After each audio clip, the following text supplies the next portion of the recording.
So, Britain Beyond Brexit is a new book I've edited with Gavin Kelly of the Resolution Trust for Political Quarterly. It's a special edition of the Political Quarterly series of books, and it's an edited collection of essays looking at not just the Brexit decision and the debates that of Brexit are taking place at the moment, but the future of the country in the 2020s. You know, what kinds of challenges do we face as a country, in our economy, in our society, in our politics, as a united kingdom?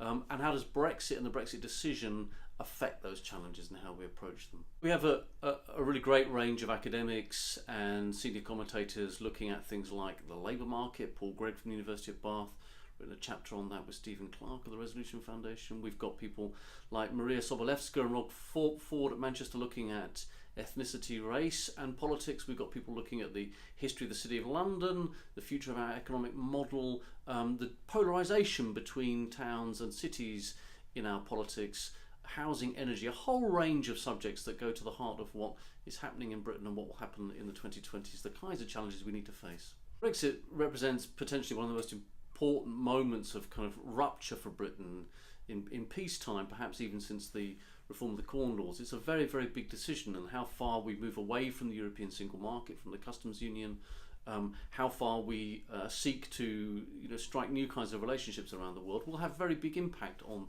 the United Kingdom. Now, much of that means that, of course, we can't yet know because the decisions on these things have not yet been taken.